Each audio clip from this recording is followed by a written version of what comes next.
Normally, every week in New York City, I go and pick up a farm share from a local business called Local Roots. If you follow me on Instagram, you'd know what I'm talking about because I always document picking up my veggies. I love being able to support local farms because eating locally is great for the climate. Unfortunately, because of social distancing, I'm not in the city right now, so I can't go and pick up my farm share. I've donated my shares, and Local Roots has had to completely shift its business model from in-person pickups to delivery. What's happened to this company is just one example of what's happened across the country as people have had to adjust because of COVID-19. So I want to know, how is COVID-19 impacting small farmers? I'm going to connect with farmers Sam Zarofsky and Aaron Owen, who own and operate Long Season Farm, and farm share company Local Roots founder Wen-Jie Ying to see how these small businesses are adjusting to this unprecedented crisis. I'm Lucy Biggers, and this is One Small Step. So there have been a ton of articles written about the impact that COVID-19 is having on farmers across the country. From labor shortages to farmers forced to leave crops to rot in the fields due to supply chain issues, I'm interested to see how farmers in my area are coping. Sam and Aaron run Long Season Farm in Hudson Valley, New York, and already they've seen a dramatic shift from in-person farmers markets to online sales. We have a farm share program, so we had 86 families who have already prepaid for the season. And in just a couple of days, we just scrambled to pivot everything we did in a touch-free digital communication, pre-bagged, pre-packaged way.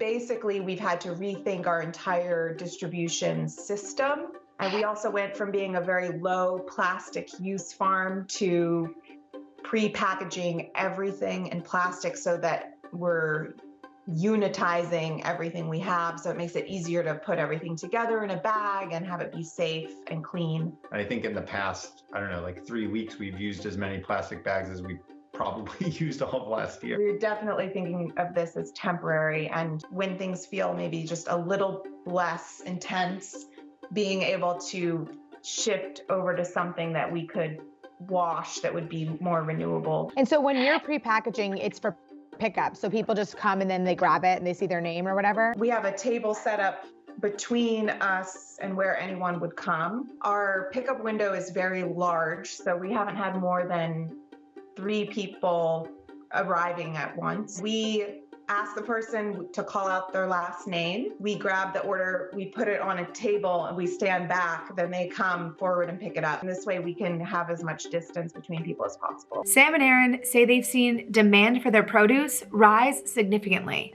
People don't want to go to the grocery store, and they feel like if they come to our farm and pick up outside at our farm, that it's safer. I think there's some sense of security maybe that people get out of purchasing food that has a really short supply chain right now. So what's been the biggest challenge for you facing this new normal that we're going through right now? We don't know, our market's going to be back to something like normal, in September, or will it not be until next year? And maybe next year people will have adapted to these new systems, and maybe there won't be anything that looks like farmers markets a year from now. Is there anything that could be better policy, whether it's state or federal, to support small farms like you? Clearer statements about sort of timeline and what to expect and what,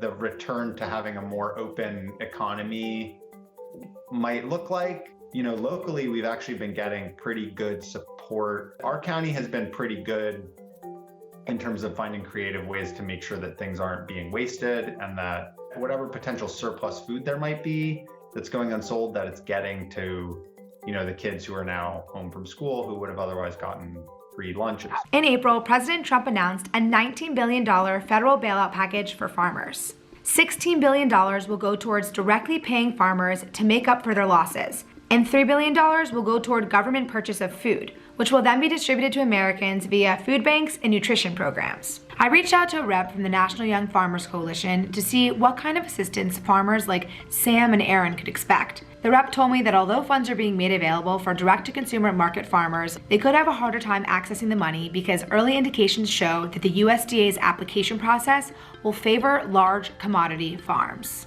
What's one small step that people can take? Lean in to our local system and know that this is a time of uncertainty and a time of crisis. Farms can be there in those times, and then when it's good, the farm is still there, and you still get to reap the rewards of the harvest. So back to those images of food rotting in the fields. Why is that happening? Well, it turns out many farms depend on contracts with big buyers like schools, stadiums, national restaurant chains, and amusement parks. Because those places are closed, they're not buying food. Unfortunately, the increase in shopping at supermarkets isn't enough to cover the crops farmers grew for their original customers, leaving many farmers with no choice but to dispose of their products. Dairy Farmers of America estimates that farmers are pouring about 3.7 million gallons of milk down the drain every day. What's happening to these farmers makes me realize how important logistics are in the day-to-day operation of our food system. Wen Jiaying, the founder of Local Roots, the weekly farm share I use, has adjusted by shifting her business from in-person pickup to delivery and the hiring of several employees. How we normally work is 90% of our customers opt to pick up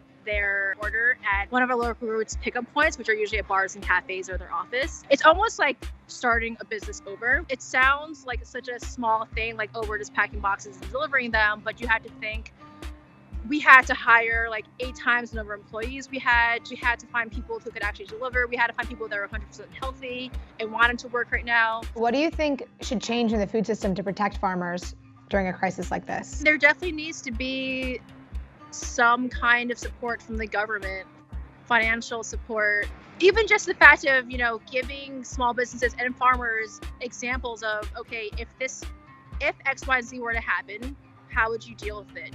Just even thinking that there could be a disaster makes you start putting things into place for the future. We have to have supermarkets or big chains buy as much produce locally versus importing it to support our regional food system. I think that everybody's looking at our food system now, and they're so grateful that grocery stores are full, and they almost wish we had a more local food system, but that's not really what's filling our grocery stores, right? When everything really started to happen in New York City, I actually felt a feeling of depression that the things that people were really going out to buy were all these preserved foods or canned foods, which I understand in some way it is this feeling of like, if no food's ever going to be coming into New York, this might help us get through it. But I wish there was more of an initial thought in our society of, okay, there's something that's hurting our immune system. There's something that's making us sick. The thing I want most is really fresh vegetables. The thing I want most is really, really well-grown meat and things that will really, truly nourish our bodies. I wish that at some point our society can think, there's an emergency with our health. Let's turn to food to help with that. Is something that I hope will come out of this. So one small step that can make a huge difference is just to buy local food. It's interesting that both of the small businesses that I spoke to have a local supply chain. The fact that they know their customers ended up being a huge advantage because they were able to be nimble and adjust how they sell their products. It's a good lesson in the resilience of a more local food system. So my one small step for this video is to buy local when you can. Find your local farmers market or look online because as we know, many farmers are moving online to find customers just like you. Hope you guys enjoyed this episode. If you liked it, please share it and we'll see you next time. Bye.